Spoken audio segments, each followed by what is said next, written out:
Presenta Miguel Rivadeneira. Los protagonistas, las entrevistas, la búsqueda de la verdad. Miguel Rivadeneira, en la revista de opinión Democracia.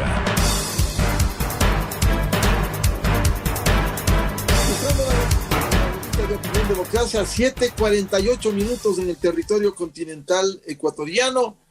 Queremos saludar al presidente de la Conferencia Episcopal Ecuatoriana, arzobispo de Guayaquil, Monseñor Luis Cabrera.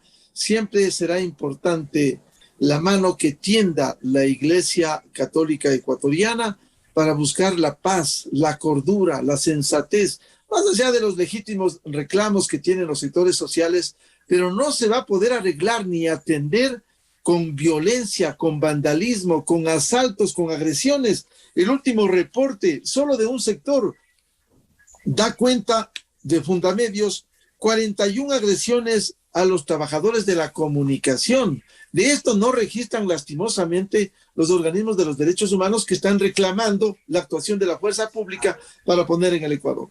¿Cómo lograr esta mediación? ¿Cómo lograr la paz? Monseñor Luis Cabrera, una voz importante en esta hora de violencia en el Ecuador. Monseñor Cabrera, muy buen día.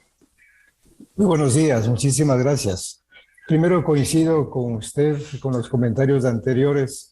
Plenamente diríamos que necesitamos de un ambiente de serenidad para resolver los problemas a través del diálogo, pero un diálogo sincero, transparente, un diálogo que nos compromete a buscar las mejores soluciones. Por eso me parece muy bien y hay que recalcar en lo que queremos, apelando a la cordura, al corazón, el corazón pues pacificado, la sensatez, a la inteligencia que la tenemos.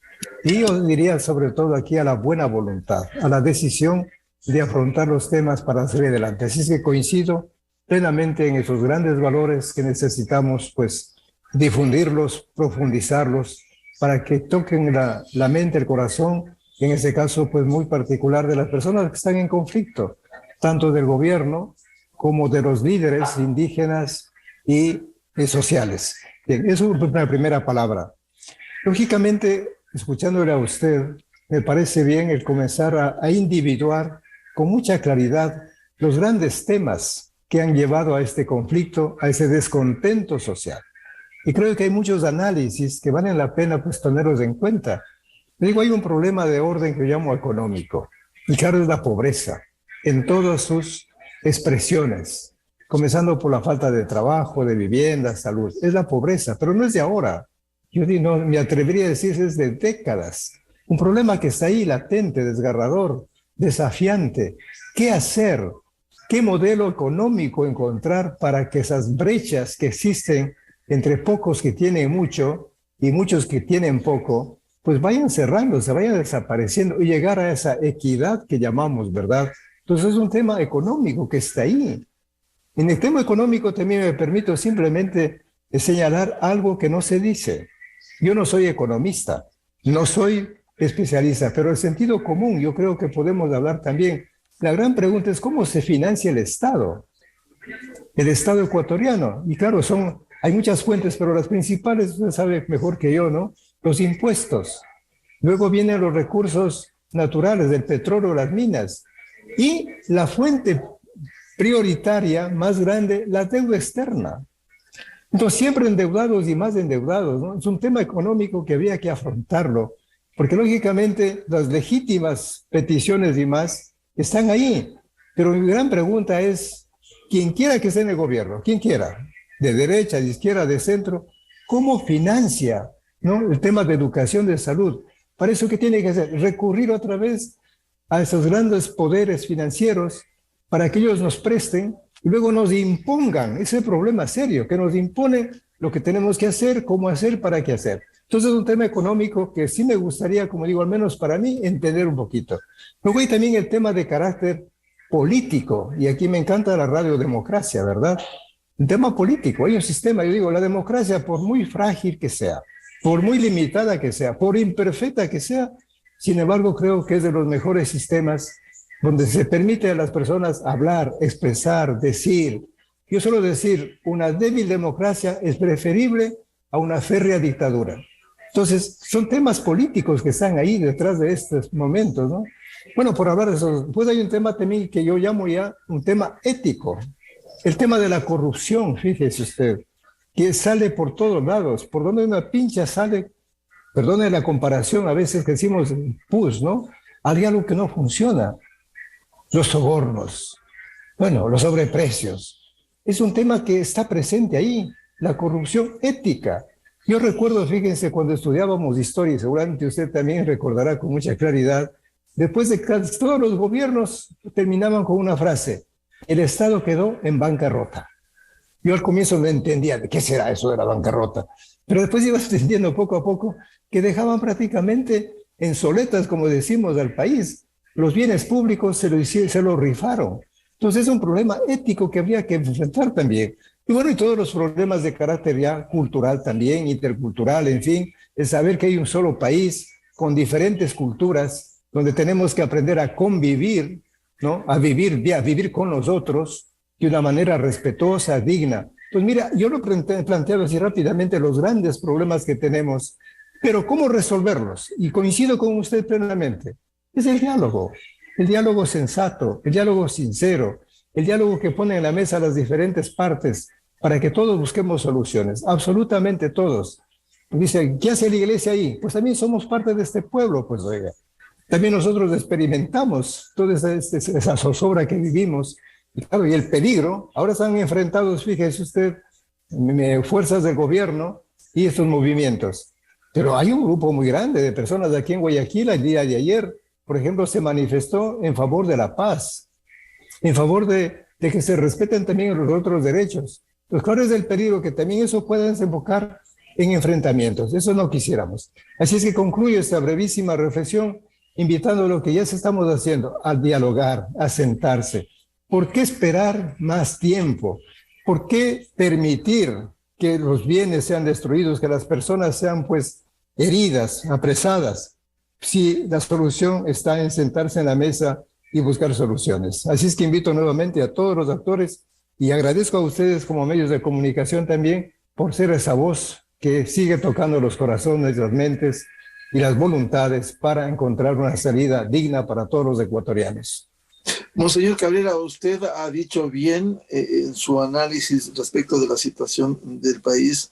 ¿Por qué esperar más tiempo? Y debo decirle, hemos conversado con miembros del Ejecutivo, del Gobierno, con quienes están contribuyendo desde la Universidad Ecuatoriana, la Cámara de Comercio de Quito, el alcalde de Quito, la propia Iglesia, están predispuestos para esto. El único actor que no ha respondido hasta ahora es el sector indígena, sector muy respetable, pero si no quieren sentarse al diálogo, ¿cómo lograr que vayan a un diálogo civilizado, que expongan libremente sus demandas, viables por cierto? ¿Cómo lograr sentar a este sector importante, pero no el único del Ecuador? Bueno, yo creo que partiendo de respeto a todos los pueblos y nacionalidades indígenas, pero también a los demás pueblos, ¿no es cierto?, a todos los demás sectores, llámese mestizos o de otra etnia, o civilización, cultura, como quiera. Yo creo que el primer paso siempre es el primero que hay que dar, o sea, acercarse, conversar con ellos, tratar de comprender, como decimos, cuál es su cosmovisión, los conceptos de tiempo, de espacio, los ritmos. Pero para eso necesitamos una apertura, ¿cierto es? Porque si el otro lado nos levanta un muro, y un muro pues infranqueable, lógicamente el diálogo se vuelve imposible. Entonces mi llamado es a los dirigentes, ¿no? Yo sé que están en sus legítimos derechos, por supuesto, y derechos que afectan a todos los ecuatorianos, pero la invitación se mantiene a deponer esa actitud y a dialogar. Inclusive me atrevo a decir algo más, ¿ya? Ellos han manifestado en reiteradas ocasiones de que es una marcha pacífica, pero la realidad es otra. Lógicamente dice, ¿quién está detrás de esto? Hay otros grupos que quizás tienen otros intereses y que tienen que pues provocar esa especie de caos, ¿no?, de convulsión social, para que ahí, pues, como decía el dicho popular, para que se pesque a río revuelto. Entonces también yo digo, el mundo indígena tiene que pensar también que su imagen puede ser deteriorada y no es justo, pues. que otras personas, otros grupos, como suelen decir los infiltrados, que tienen otros intereses, no podemos negar, no somos ingenuos, pero igualmente pues que ellos actúen con toda la sensatez, la prudencia y también pues la buena voluntad. Yo insisto en la buena voluntad. Cuando uno quiere dialogar, busca los medios y encuentra las formas. Daría la impresión de que no hay buena voluntad para sentarse, porque contrasta entre lo que en las últimas horas decían dirigentes de la CONAIE, no a la violencia, y vemos en la práctica, pero en casuística, no solo la agresión a periodistas, la agresión al alcalde de Alausí, y así muchas agresiones, mucho vandalismo, mucho asalto, monseñor, que están protagonizando, por un lado, pudiera ser infiltrados, pero también se ha visto por las cámaras que son miembros del sector indígena. Sí, lo que pasa es que, digamos, ya cuando... Por eso yo suelo decir, hay que comenzar por pacificar la mente. Y pacificar la mente significa eliminar una serie de prejuicios que podamos tener en contra de los indígenas, en contra de los movimientos sociales, pero también de parte de ellos. Muchas ideas equivocadas, con todo el respeto que se merece, donde se ve al mundo mestizo o los otros sectores como si fuéramos enemigos de ellos. Entonces hay que eliminar, desmontar esos prejuicios que a lo mejor pues en muchos años se han ido como consolidando. Y de ahí pasamos también a desarmar el corazón. Si hay rabia, si hay enojo, si hay resentimiento, es muy difícil. Inclusive pues ya, como se dice, la pasión nubla la razón, es cierto. Entonces, ¿cómo desmontar también esos sentimientos negativos que llevan pues justamente a la agresividad y que ya no respetan a nadie, a personas, y ahí pues salen todos los grandes crímenes que conocemos, pues, ¿no? Cuando el corazón humano está lleno de odio, de rencor, de resentimientos, todas cuestiones negativas, pues es capaz de las atrocidades más grandes, de las crueldades más grandes. Eso lo sabemos por la historia, entonces no queremos eso. Entonces invitar también a mantener un corazón sereno, un corazón, yo digo pues, pacificado, de tal manera que no existan ese tipo de cosas. Entonces comencemos a desarmar la mente, a desarmar el corazón y por supuesto a desarmar las manos también, lógicamente, a dejar los palos, las piedras de un lado o los fusiles por otro lado, porque al final la violencia engendra violencia, o sea, esa es la lógica de la violencia. Lamentablemente la violencia tiende siempre a considerar al otro, al que piensa diferente, como un enemigo. Y el momento que lo declaró enemigo, pues tratará de aniquilarlo, de someterlo, de dominarlo. Y eso no es la lógica de la violencia, no genera nada positivo. Eso lo sabemos. Y por eso la invitación, entonces, pues una vez más, a todos los sectores. Y si la pelotita, como decimos, está en el campo de las organizaciones sociales, pues por favor, escuchen el clamor de otras personas.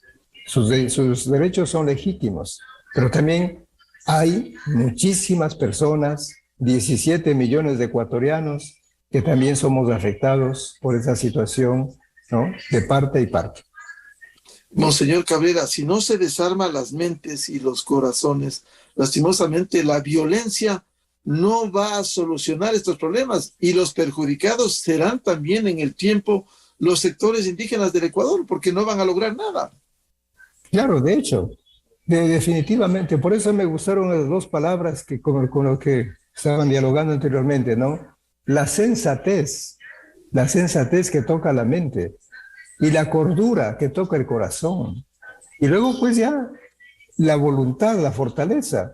O sea, analizar más. Se vio un momento, fíjese usted, han comenzado los precios de los productos de primera necesidad a crecer de una manera pues abrumadora. Ya no hay. Se va, como se dice, pues desabasteciendo los productos. Pero claro, ¿quiénes son los principales productores? Son nuestros hermanos campesinos, nuestros hermanos indígenas. Entonces también ellos no tendrán los recursos suficientes y toda la población. Entonces, es ir más allá de eso. Claro, viene la pregunta, bueno, ¿qué hay detrás? ¿Qué es lo que se busca? Yo no me aventuro a decir absolutamente nada, no quiero tocar intenciones ni propósitos. Pero claro, uno comienza a decir, bueno, si se invita a dialogar y dicen no, bueno, ¿qué buscan? ¿Qué es lo que quieren? Pues que lo digan ellos de una manera transparente, franca, ¿verdad? De tal forma pues que encontremos también una salida.